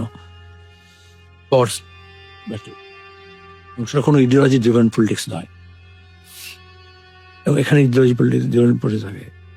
কিন্তু বিজেপি হচ্ছে, তার পেছনে আরএসএস আছে। মমতা মনে করছে কোঅপারেটিভটাকে হাতে রাখবো, একটা ক্লাবের টাকা অনেক বেশি আছে, একটা স্পোর্টস অর্গানাইজেশনের টাকা অনেক বেশি আছে, সেটাকে হাতে রাখবো। তৃণমূলের কাজ হচ্ছে এটাই। আর বিজেপি হচ্ছে গোটা দেশটাকে মুঠে নিতে চায় এবং একটা পলিটিক্যাল প্রজেক্ট সেখানে ধর্মকে ব্যবহার করছে, সেটা একটা জাস্ট প্যাসেজ হিসেবে, কিন্তু আদতে হচ্ছে গোটা দেশটাকে কাল্লো দুনিয়া মুঠি মে, দুনিয়া তো করতে হবে না, কিন্তু দেশটাকে মুঠি মে। এবং সেখানে আমার যে সেকুলার ডেমোক্রেটিক রিপাবলিক আছে, যেটা স্বাধীনতার জন্য যে লড়াইটা হলো, এত আত্মত্যাগ হলো, এত শহীদের মৃত্যুবরণ হলো, তারপরে দাঁড়িয়ে ব্রিটিশকে তাড়ানো হলো, একটা সবটা পারফেক্ট নয়, কিন্তু একটা তো আধুনিক ভারত একটা গড়ে উঠেছে এবং যেখানে সংবিধান দিয়ে সেটাকে পরিচালিত হচ্ছে, সেটার মূল ভিত্তি হচ্ছে সেকুলার ডেমোক্রেটিক রিপাবলিক। আজকে বাংলাদেশে ঝামেলা হচ্ছে, গণপ্রজাতন্ত্রী বাংলাদেশ, সে ধর্মনিরপেক্ষ থাকবে কি থাকবে না। আপাতত তুই মনে করো এটার সঙ্গে মানুষের কি সম্পর্ক, কিন্তু আছে তো, তুই বাংলাদেশ নিয়ে এত উদ্গ্রী বলে, তাই আমার দেশে এটা সেকুলার ডেমোক্রেটিক রিপাবলিক থাকবে কি না, এটা তো বড় লড়াই। তাহলে বিজেপির বিরুদ্ধে এই লড়াইটা আমাকে লড়তেই হবে এবং সে লড়াইয়ের মধ্যে আমরা আছি। কিন্তু তৃণমূল যেটা করেছে, এটাকে সিচুয়েশনটাকে ব্লার করে দিয়েছে। সেও ওই আরএসএস এর ওই প্রজেক্টটাকে ইমপ্লিমেন্ট করছে পরিষ্কার।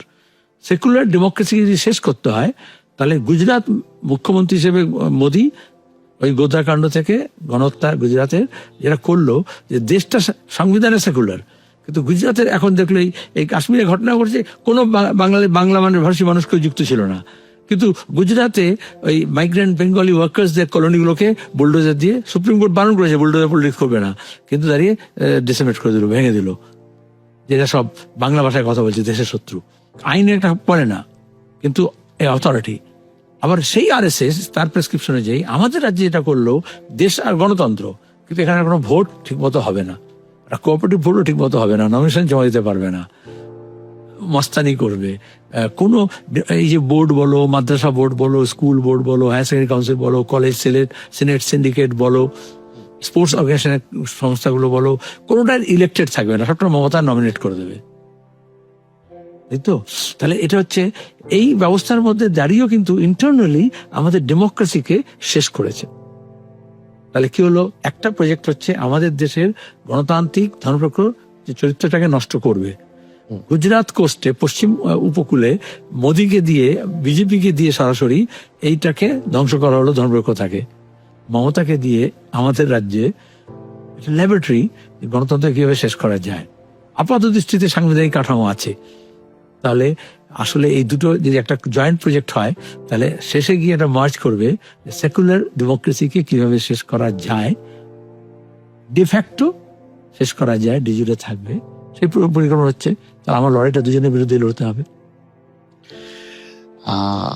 নেক্সট আমার কাছে খুব একটা ইন্টারেস্টিং প্রশ্ন আছে, সেটা হচ্ছে যে ধরুন বামপন্থীদের লড়াই বা বামপন্থীদের ভোটে আসা, এগুলো তো সমস্ত কিছুই রয়েছে, কিন্তু আপনি কি মনে করেন যে আপনার সময়ের যে বামপন্থার ডেফিনিশন ছিল, যখন আপনি হোল টাইমার হচ্ছেন বা যখন আপনি শুরু করছেন, আর সেখান থেকে আজকে বামপন্থীদের যে মতাদর্শ বা যে বাস্তব যে চিত্রটা, এইটা কতটা বদলেছে বা প্রয়োজনে অনুযায়ী কতটা আপনাদেরকে পরিবর্তনশীল হতে হয়েছে? ভালোই গুছিয়ে করেছো তুমি, এটা তো ঠিক। পলিটিক্স ইজ আর ডাইনামিক্স, একদমই তাই। সেটা হচ্ছে একটা গিভেন সিচুয়েশনে, পিরিয়ডে তোমাকে পরিবর্তন করতে হচ্ছে। তাহলে অবস্থা পাল্টাচ্ছে, সব জিনিস পাল্টাচ্ছে, তাহলে তোমাকেও তোমার যে রেসপন্স আছে সেটা পাল্টাতে হবে। স্টিমুলাস রেসপন্স যেরকম বলে আর কি। তো সেখানে দাঁড়িয়ে বাস্তব অবস্থা কি আছে সেটাকে বিশ্লেষণ করতে হয়। এই যেমন বলে সম্মেলনে যখন আপনি আলোচনা করেন, তখন বিশ্ব পরিস্থিতি কি, দেশের পরিস্থিতি কি, অর্থনৈতিক অবস্থা কি, এত আলোচনা করেন কেন? করতে হয়, কারণ সিচুয়েশনটা কি সেটা আমাকে বুঝতে। যে ট্রাম্প এখন যা করছে, তারিফ ওয়ার যা করছে, তার রেসপন্স কি হবে, তার তোমার গিয়ে কন্ডিশন কিভাবে চেঞ্জ হচ্ছে, এটা তোমাকে জানতে হবে না?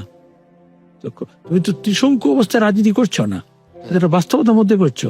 আর আজকের বাস্তবতা আর ট্রাম্প ফিরে আসার আগে আন্তরিক বাস্তবতা এক ছিল না। তাহলে মোদি আসার পরে 2014 পরে আমাদের দেশের যে অবস্থা এবং বাংলার যে অবস্থা, এখানে বিজেপি আসার পরে মমতা যেভাবে খাল কেটে কুমির নিয়ে আসলো, সেটা গত শতাব্দীতে ছিল না। একইভাবে অর্থনৈতিক অবস্থা এরকম হয়েছে, তুমি হোল্টে আমার কথা বললে, অন্য বললে। তাহলে কমিউনিস্ট পার্টিকে বা যে কোনো পলিটিক্যাল পার্টিকে এই সিস্টেমে তাকে তোমাকে রোবাস্ট হতে হবে, যাতে সেই যেরকম যেরকম অবস্থা পরিস্থিতি পাল্টাবে তার বেশ concrete analysis of the concrete situation, তার ভিত্তিতে তোমাকে তোমার পাথ ঠিক করতে হবে। এটি হচ্ছে ট্যাকটিক্স। আপনি ট্রাম্পের কথা বললেন, আমার কথা বলতে বলতে মনে পড়ে গেল একটা ইতিহাস। একটু আমরা যারা তখন ছোট ছিলাম আমাদেরকে একটু বুঝিয়ে বলুন, আপনি আছেন, আমার কাছে এটা খুব ভালো লাগলো, মানে সুবিধা হলো।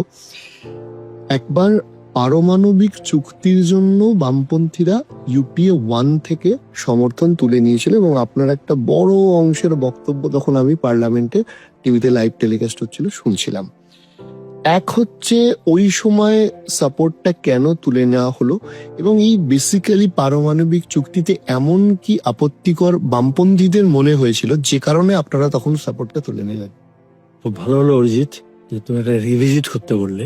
দেখবে কোনো মিডিয়া, কোন রাজনৈতিক দল এটাকে রিভিজিট করছে না, তার মানে এটা কি কিছু ধামাচাপা ব্যাপার আছে। এবং আজকে দাঁড়িয়ে প্রথম কথা হচ্ছে পারমাণবিক চুক্তি যখন করা হচ্ছিল কি বলা হয়েছিল, আমাদের অনেকগুলো নিউক্লিয়ার রিঅ্যাক্টর তৈরি হবে এবং আমরা পিসফুল অ্যাপ্লিকেশনই করব, কিন্তু আমাদের হচ্ছে তোমার বিদ্যুতের খরচা কমে যাবে। হার কুটিয়ামে, আমার মনে আছে হার কুটিয়ামে বিজলি জায়গা। আচ্ছা, বিদ্যুৎ কি সস্তা হলো? নতুন আমাদের যে এখনো কয়লা খনি তৈরি করবে বলছে তোমার দেউচা পাচামিতে, কিন্তু তখন বলেছিল আর থার্মালের যুগ শেষ হয়ে গেছে, এখন দাঁড়িয়ে আমাদের নতুন যুগে চলে যেতে হবে। তাহলে এগুলো সব বোগাস ছিল কথাগুলো, এটা আমরা বলেছিলাম। আসল উদ্দেশ্য কি ছিল? স্ট্র্যাটেজিক পার্টনার ইউএস এর হবে। এবং সেখানে দাঁড়িয়ে এই বাংলাদেশের ঘটনা দেখো, পাকিস্তানের ঘটনা দেখো, ইউএস ক্রমাগত এই দক্ষিণ এশিয়ায় বা এশিয়া প্যাসিফিক রিজিয়নে সে ঘাঁটি গাড়তে চাইছে, ডিস্টেবিলাইজ করে। তাহলে সেখানে দাঁড়িয়ে কমিউনিস্ট পার্টির রোল কি হবে? আমি সাম্রাজ্যবাদের বিরুদ্ধে 190 বছর ধরে আমরা ব্রিটিশ সাম্রাজ্যবাদের বিরুদ্ধে লড়েছি, তারপর দেশ স্বাধীন হয়েছে। আমাদের দেশের ডিক্লেয়ার্ড পলিসি হচ্ছে আমরা কোনো ক্যাম্পে যাব না, আমাদের একটা নিজস্বতা থাকবে, স্বাধীন বিদেশ নীতি থাকবে। কিন্তু আজকে দাঁড়িয়ে সেই স্বাধীন বিদেশ নীতি নেই, পরিষ্কার বলছি নেই। এই হিম্মত নেই। এখন তারিফ ওয়ারের সময় যখন ট্রাম্প এগুলো করলো, আমাদের শিল্প, আমাদের কৃষি, আমাদের ব্যবসা বাণিজ্য, আমাদের লোকজন ওখানে যারা কাজকর্ম করে তাকে হাত করা পরিয়ে আর চেন লাগিয়ে দিয়ে ফেরত পাঠালো, আমাদের এটুকু মুরদ হলো না 56 ইঞ্চি ছাতির, যেটা অন্যায় এটুকু বলা। আমাদের যে চীন একেবারে তাস খেলার মতো করে যেরকম যেরকম ট্রাম্প তাস ফেলেছে, ওরা নিজের তাস ফেলেছে নিজের দেশের স্বার্থের জন্য। ওরা বিশ্ব দেখিয়ে দিয়েছে তো। এবং তারপরে ট্রাম্প বলছে আমরা নেগোসিয়েট করতে চাই, আলোচনা করতে চাই। আর আমরা 6 সপ্তাহ সময় নিয়েছি, আমরা ভেবে দেখবো ইম্প্যাক্ট কি হবে, তারপর আমরা কিছু করব। শুধু চীন সমাজতান্ত্রিক দেশ বলে নয়, বিশ্বের অন্যান্য দেশগুলো এটাকে নিয়ে হিন্দি বলে হারকাম মাচ গিয়া, তো ন্যাচারালি তার কাউন্টার স্ট্র্যাটেজি তৈরি করেছে। তার ডোমেস্টিক পলিসি কি হবে, তার ইন্ডাস্ট্রিয়াল পলিসি কি হবে, রিলুক কি করবে, তারিফ রেট কি হবে, করেছে তো। আমরা কেন করতে পারছি না? তাহলে আমাদের ওইখানে এটা প্রশ্ন ছিল। আর তৃতীয় প্রশ্ন ছিল যে আমাদের ডোমেস্টিক পলিসির মধ্যে তোমার ইন্টারভেনশন। এখন দাঁড়িয়ে কি করছে, এখন আমেরিকা এই সরকার, যেটা আমরা আটকে ছিলাম তখন বিরোধিতা করেছিলাম, চুক্তি আটকাতে পারিনি, কিন্তু ধরো অ্যাটমিক রিঅ্যাক্টর হবে, কিন্তু লায়াবিলিটিস কার হবে? ওরা বিদেশ থেকে এসে চুল্লি বানাবে। বেসিক্যালি কি ছিল আমাদের উৎপন্নের জন্য, আমাদের অ্যাটমিক এনার্জিকে আরো এগিয়ে নিয়ে যাওয়ার জন্য আমাদের কিছু বেসিক লাগবে, যেগুলো ওরা দেবে বলেছিল। কি দিয়েছে? তার আগে বলছে তুমি লায়াবিলিটিস এটাকে আইনটাকে পাল্টাও, যদি কিছু অ্যাক্সিডেন্ট হয় চেরনোবিলের মতো, তাহলে দায়িত্বটা যারা তৈরি করছে তাদের হবে না, তোমাদের হবে। তার মানে আমার ওই ক্ষেত মজুর তার টাকা দিয়ে ক্ষতিপূরণ দেবে, তোমার মজুরি থেকে কাটা হবে, তোমার ট্যাক্সের টাকা দিয়ে করা হবে। আমরা বলেছিলাম এটা হয় না বিশ্বে, তুমি লায়াবিলিটিসটা তোমার হবে, তাহলে তুমি অনেক প্রোটেকশন নেবে সেরকম। এবং আজকের দিনে দাঁড়িয়ে পারমাণবিক ব্যবহার যদি করতে হয়, তাহলে সেটাকে তোমাকে তোমার গিয়ে সেফগার্ডস গুলো নিতে হবে, কতগুলো দেশের সাথে, দেশের মানুষের সাথে। তুমি তার থেকে আরো পেছিয়ে যাও, যেমন পোখরান হলো, চাগাই হলো, আমরা বললাম পারমাণবিক বোমা ফাটিয়ে কোনো লাভ হলো না। কিন্তু উল্টোটা যদি হতো, ওরা পরমাণু ধর আমাদের যদি না থাকতো, সেটাও তো আমাদের ক্যাপাবিলিটি ছিল, আমরা তো ক্যাপাবিলিটির পক্ষে ছিলাম। আমরা করার পরে ওরা চাগাই করে দিল, অফিসিয়ালি রিকগনাইজ হয়ে গেল পরমাণু শক্তি হিসেবে। একটা চুরি করে করা আর একটা বুক ফুলিয়ে করা আমাদের তফাৎ আছে তো, সে সুযোগটা আমরা করে দিলাম। এটা দেখো পুঙ্খানুপুঙ্খ দেখতে হয়। তাহলে ওটা কি ওই দিন হলো? পোখরানে যখন হলো, দ্বিতীয় পোখরানে তো যখন প্রথম পোখরান হয়েছে তখনই তো আমরা করেছি। বুদ্ধ বা অপারেশন কি একটা ছিল, হ্যাঁ, লাফিং বুদ্ধা। লাফিং বুদ্ধা, হ্যাঁ।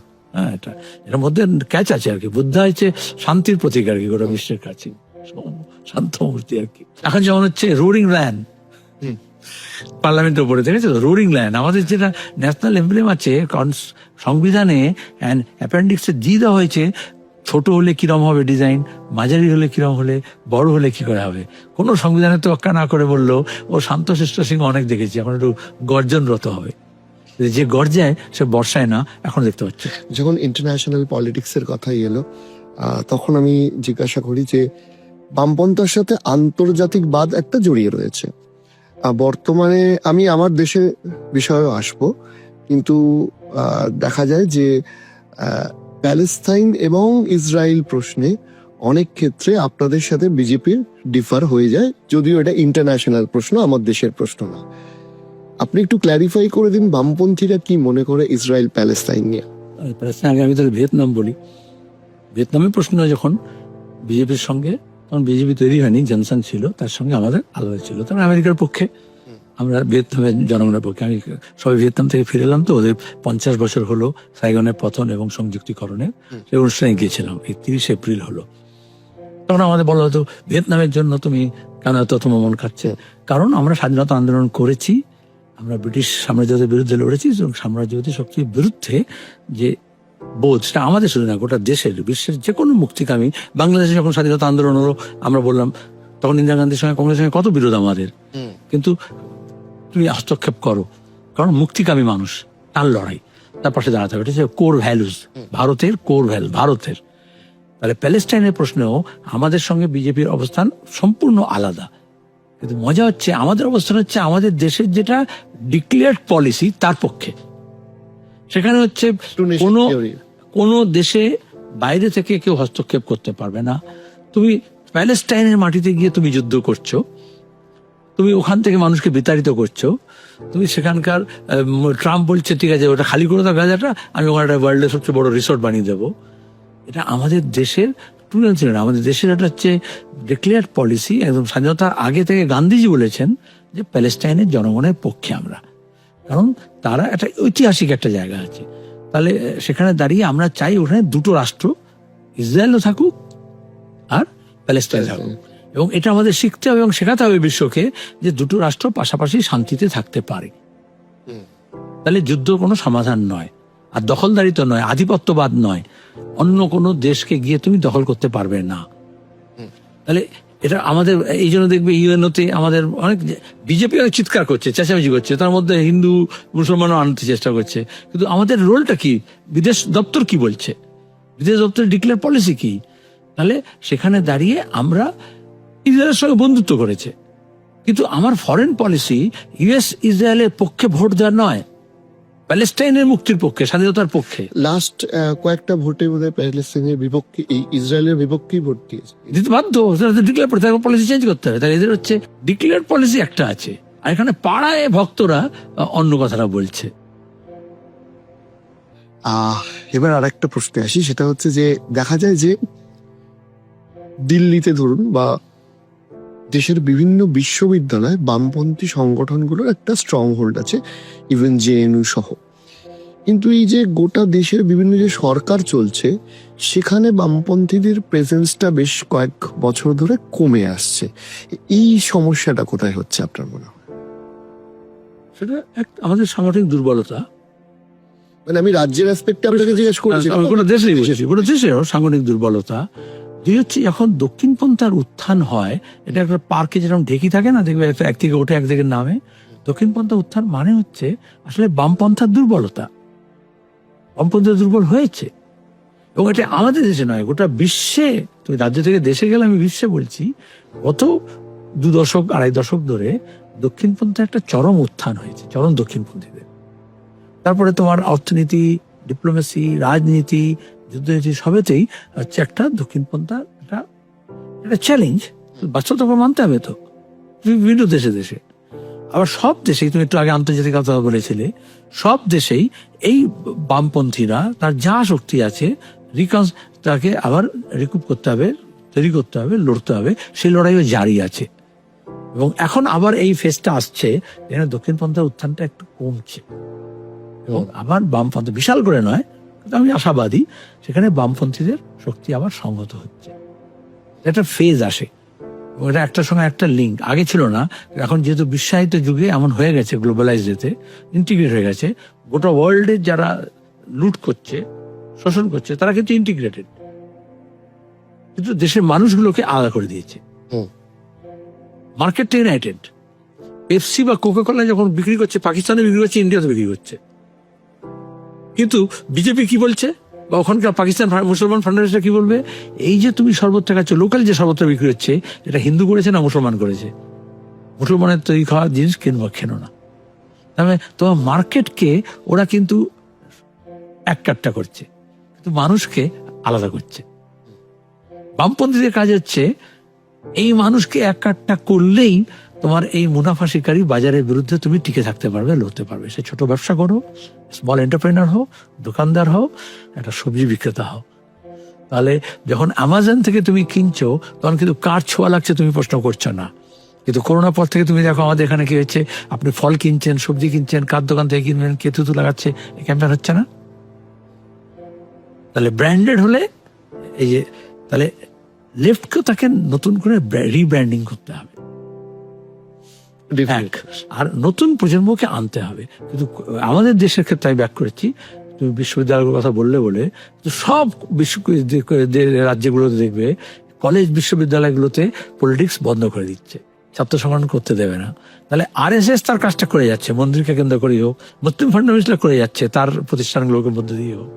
কিন্তু যেগুলো ইউনিভার্সাল প্রতিষ্ঠান, ইউনিভার্সিটিজ, সেখানে যে বিতর্ক হওয়া উচিত, খোলা হওয়া উচিত, মুক্ত চিন্তা হওয়া উচিত, তর্ক বিতর্ক করে মধ্যেই তো তোমাকে ভালো পত্রে খুঁজে নিতে হবে। আমি বলছি না যে আমার পত্রে প্রতিরোধ হবে। তাহলে এই ডেমোক্রেটিক যে ডেমোক্রেসি ইন দি ক্যাম্পাস সেটাকে নষ্ট করে দেওয়া হচ্ছে। তার মধ্যে প্রাইভেট ইনস্টিটিউশনগুলো চলে এসছে বিশাল করে, সেখানে একদমই বন্ধ আছে। তাহলে এই যে নতুন শক্তি, হোলটাইমার বলো আর কর্মী বলো আর সমর্থক বলো, ধরো কোত্থেকে আসবে? হয় শিক্ষা প্রতিষ্ঠান থেকে শিক্ষিত অংশ আসবে, নালে পাড়ার ওই হুব্বা মস্তান আসবে। আপনি যেহেতু দেশের কথাও বললেন, বিজেপি তৃণমূলের কথা উঠছে, আমি একটা খুব প্রাসঙ্গিক প্রশ্ন জিজ্ঞেস করছি। তৃণমূলের অভিযোগ হচ্ছে বামপন্থীরা ধর্ম মানেন না, এবং বিজেপি অনেকাংশে বলার চেষ্টা করে যে বামপন্থীরা মূলত মুসলিমদের পক্ষে, হিন্দুদের বিপক্ষে। আমি ওদের অ্যালিগেশনের কথা বলছি। এই দুটো অ্যালিগেশনের কাউন্টারে আপনি কি বলবেন, বা বামপন্থীদের ধর্ম নিয়ে প্রকৃত অবস্থান কি? প্রথমে একই সঙ্গে দুটো সত্যি হতে পারে না। এক পক্ষ বলছে ধর্ম মানে না, আর এক বলছে তুমি একটা বিশেষ ধর্মের প্রতি। একটু পেছনে যেতে হবে, তৃণমূল তৈরি হওয়ার আগে, বিজেপি তৈরি হওয়ার আগে, এই যে অন্তত মুসলমানদের মধ্যে যে ক্যাম্পেইনটা করে মুসলিম ফান্ডামেন্টালিস্টরা, 1920 সালে 20 দশকে এই বইগুলো ব্রিটিশ সাম্রাজ্যবাদ কিছু মোল্লা মৌলানাদের দিয়ে ছাপিয়েছিল। সেই বইগুলোই সেই লেখাগুলি আছে, এই ধর্ম মানে না, এগুলো করে না, এগুলো এখনো তৃণমূল সেটাকেই রিপিট করে যাচ্ছে। সেটা একদম পস্তা পচা কথা, কিন্তু চালিয়ে যায়। কিন্তু মানুষ তার অভিজ্ঞতাকে দেখে আস্তে আস্তে। বামফ্রন্ট সরকার যখন এলো, পৃথিবীর বিভিন্ন দেশে কমিউনিস্ট শাসিত যে দেশগুলো আছে, আমি তোমাকে এই ভিয়েতনামের কথা বলি, এখন ভিয়েতনামের বিপ্লব তো ওখানে গিয়ে 3টে মন্দির আছে দক্ষিণ ভারতীয়। দক্ষিণ ভারতে এক সময় ছিল, অনেক আগে ফ্রেঞ্চ কলোনি যখন ছিল, 1 লক্ষের বেশি লোক ছিল সাইগনে, এখন নেই, কয়েকটা পরিবার আছে। তো কমিউনিস্ট সরকার, কিন্তু এই 3টে মন্দিরে তার রক্ষণাবেক্ষণ, তার দেখভাল, এবং যে একটা ডিসেন্ডেন্ট ফ্যামিলি একটা দুটো আছে তাদেরকে রেখেছে, তারা যা পুজো পাঠ করবে, তার বাকি সমস্ত দায় দায়িত্ব হচ্ছে মেনটেন্যান্সের, চালানো সরকারের, তার হেরিটেজ। আর এখানে দাঁড়িয়ে মন্দির গুড়োচ্ছে, নাহলে মসজিদ গুড়োচ্ছে, তাহলে কোনটা ঠিক? তুমি মানছো কি মানছো না আলাদা কথা, কিন্তু যে মানছে তার সেই জায়গায় মন্দিরে বা মসজিদে যাওয়ার এবং রক্ষণাবেক্ষণ করার, প্রপাগেট করার, প্রার্থনা করার অধিকারকে তুমি স্বীকার করো কি করো না। আজকে আমাদের দেশে সমস্যা হচ্ছে এইটা, ধর্ম মানো কি মানো না তা নয়, একটা ধর্মের বিশ্বাসের উপর আরেকটা ধর্ম বিশ্বাস চাপিয়ে দেওয়া হবে কেন? যার জন্য সাম্প্রদায়িক দাঙ্গা হয়, এই যে মুর্শিদাবাদ যেমন হলো বা পেহেলগাঁও যা হলো। তাহলে তোমাকে ধর্ম পরিচয়ের ভিত্তিতে তুমি দেশের বাসীর নাগরিককে কেন ভাগ করবে? তুমি যদি দেশপ্রেমিক হও, তাহলে তুমি বলবে যার যার ধর্ম, কিন্তু দেশ এক। নানা ভাষা, নানা মত, নানা পরিধান, বিবিধের মাঝে দেখো মিলন মহান। এটা হচ্ছে সিনক্রেটিক কালচার, মিশ্র সংস্কৃতি, কম্পোজিট কালচার। স্বাধীনতা আন্দোলন এইভাবেই ভিন্ন ভাষাভাষী ধর্ম মানুষ একসঙ্গে হয়েছিলেন। তাহলে আজকে আমাদের সংবিধানও এই স্পিরিটটাকে মেনেছে।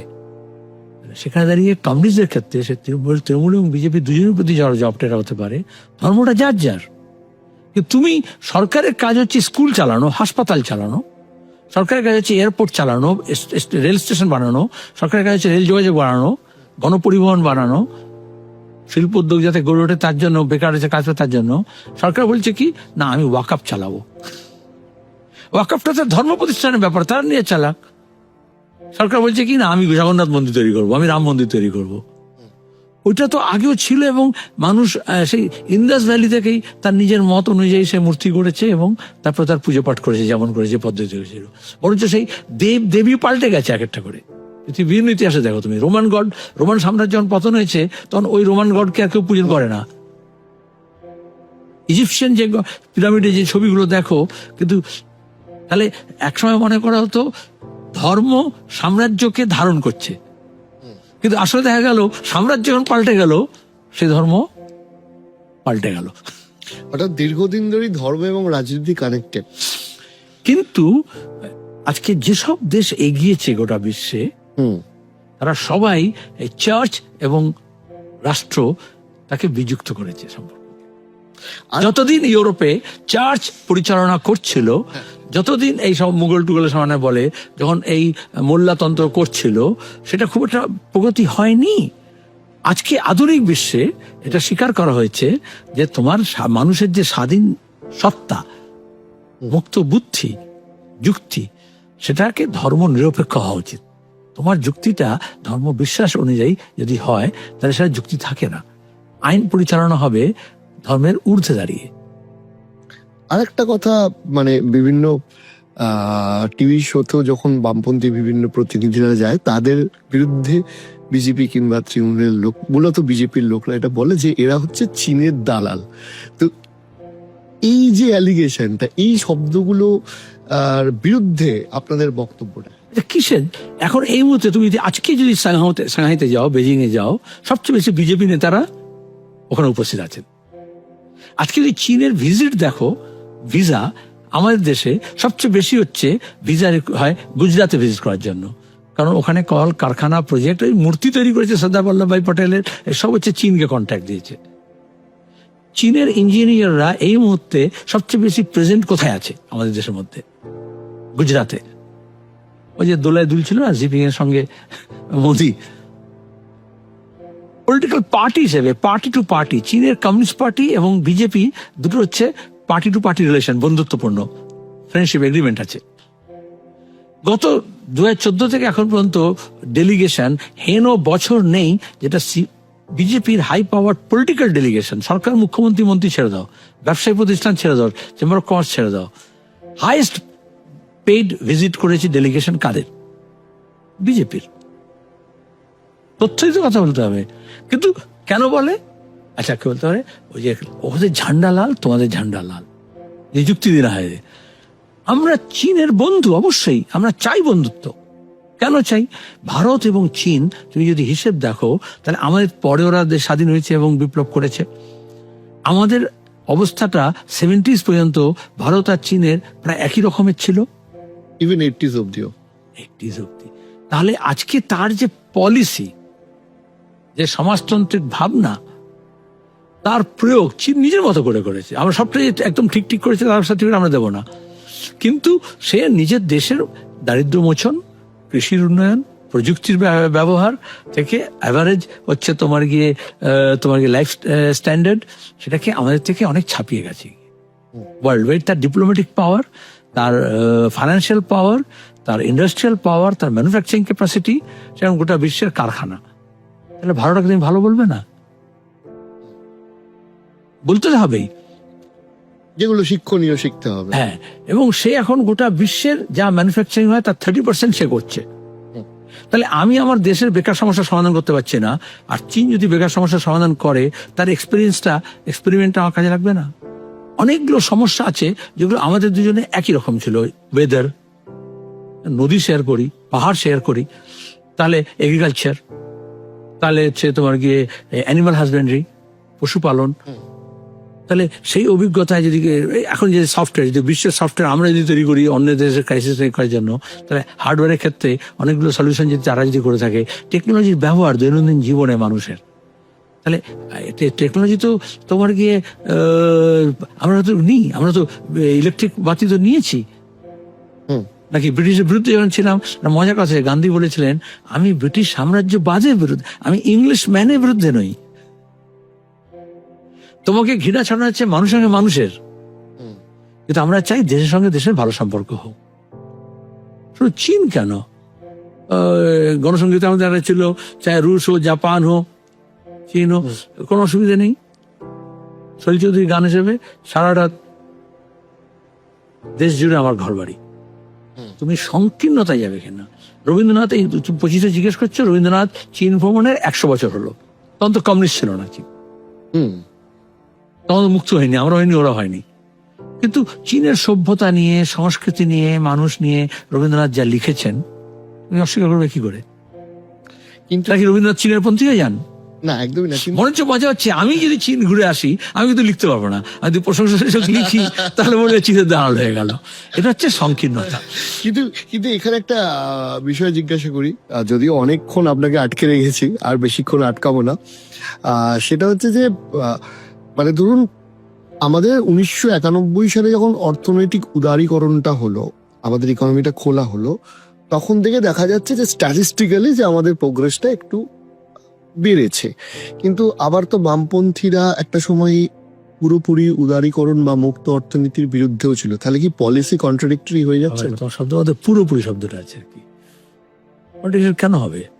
অনেকে তো বুদ্ধ পড়ছে চোখে, বা আমাদের যে 96-এ যে industrial policy West Bengal left গভর্নমেন্টের, তো সেটা তো বললো তোমরা সব উদারীকরণের পক্ষে, যে অতীব আমরা তাই বলছিল।